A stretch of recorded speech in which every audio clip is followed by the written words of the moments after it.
Nova Valo, DKI itu sangat baik sama pendatang. Benar. Kita tahu berapa anggaran yang diberikan, 17 triliun. 17 triliun untuk Kartu Jakarta Sehat, Kartu Jakarta Pintar, BPJS, lansia, transportasi. Itu sebetulnya kalau kita bandingkan dengan jumlah APBD yang hampir 90 triliun, itu mendekati seperempatnya. begitu. Jadi itu impian, maka orang mengatakan masuk Jakarta itu walaupun saya berpenghasilan terbatas, tapi subsidi itu memberikan sebuah ruang mereka untuk bisa lebih sejahtera. Cuman pertanyaan itu tadi, sampai kapan? Apakah sudah diberikan subsidi akan berubah atau tidak? Nah, itu menjadi PR paling besar. Bapak termasuk ahli perkotaan juga ya? Gini Bang, aku kasih tahu sedikit Bang ya. Ini yang menarik ya. Satu hal begini, apakah orang boleh melakukan migrasi dan perpindahan? Boleh, itu hak setiap orang untuk mengubah nasibnya. Tapi yang perlu kita catat, siapa yang sebenarnya masuk ke Jakarta? Ternyata data Dukcapil mengatakan 80% itu rata-rata dari Jabodetabek. Ternyata orang kalau melakukan perpindahan, dia akan tahu berapa tinggi rentang masalahnya. Makanya misalnya orang paling banyak sekarang dari Bogor, Kabupaten Bekasi, kemudian dari kota sekitar Banten untuk masuk ke Jakarta. Kalau yang dari luar Jawa, di luar wilayah Jabodetabek itu dari Kendal, dari Brebes, dari Tegal dan beberapa daerah lainnya, termasuk juga dari Medan agak banyak Bang. Nah jadi yang menjadi PR kita adalah kenapa makin lama tinggal sedikit. Nah ini yang menjadi pertanyaan kita. Makin sedikit apanya? Pendatang dari luar Jabodetabek. Oh justru makin menurun ya? Makin menurun. Karena orang sekarang sudah melihat. Contohnya ya di Jawa Tengah. Jawa Tengah itu kawasan industri mulai dibangun. Kendal, Brebes. Beralih. Jadi manufacturing beralih gitu. Beralih. Seperti UMP yang terlalu tinggi di Jakarta dan sekitarnya itu mendorong relokasi. Contoh yang menarik ya. Ini mungkin harusnya informasi terbuka.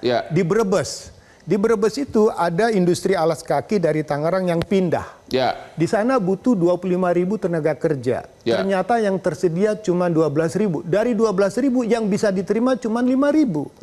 Nah, informasi tentang kesempatan kerja di luar itulah yang sebetulnya tidak tertangkap dan tidak terinformasi.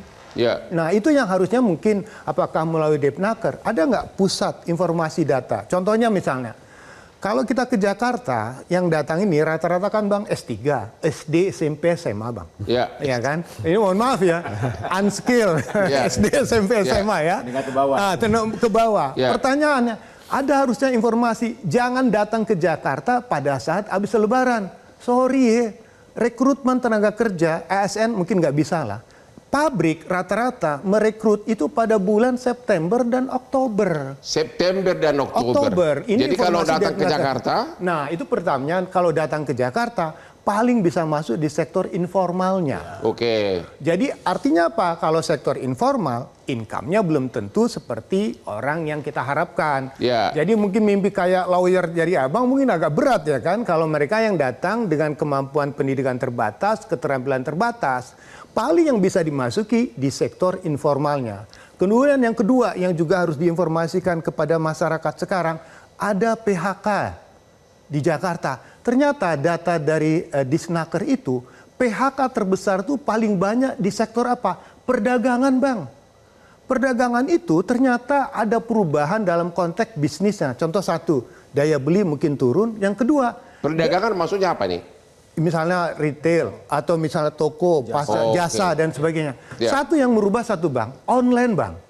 Jadi ternyata ruko, mall itu sekarang kan makin sepi. Karena orang bisnisnya bisnis online. Dari yang seperti itu, otomatis pasti ada terjadi PHK. Nah, itulah yang harusnya terinformasi. Nah, kedua, kalau kita ingin masuk ke Jakarta, sebetulnya sektor apa yang kemungkinan bisa masuk? Rata-rata kalau yang formal contohnya apa? Marketing untuk penjualan, manufacture, transportasi, hospitality, pariwisata.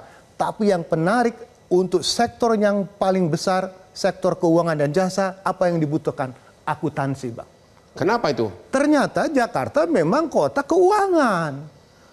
Jadi untuk akuntan lapangan kerja terbuka luas? Terbuka luas. Tapi pertanyaannya, di mana informasi itu didapat? DKI sudah buat. Namanya Bursa Tenaga Kerja, 3 bulan sekali.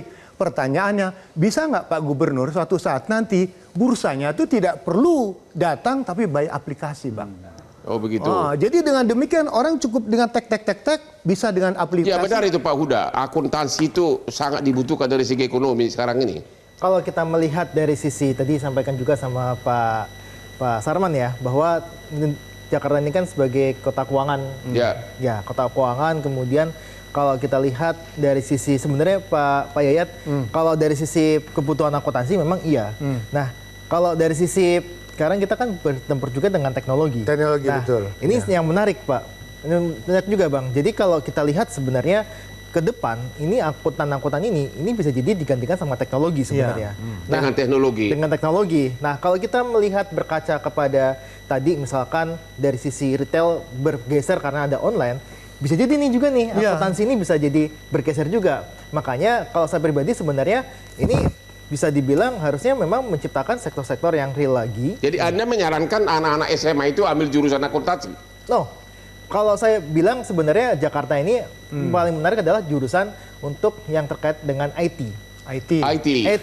Tapi gini Pak, yang menarik IT ya, mohon maaf, dari pencari kerja di Jakarta, paling banyak yang mencari kerja dan tidak mendapatkan kesempatan kerja adalah lulusan SMK. Teknik. SMK, STM Bang. Yang itu yang. Ternyata satu kelemahan yang harus diperbaiki oleh DKI, datanya dari Disnaker mengatakan, rata-rata alumni SMK swasta, bukan negeri. Kenapa bisa kalah? Karena peralatannya terbatas. Baru mendapatkan informasi. Download Metro TV Extend sekarang.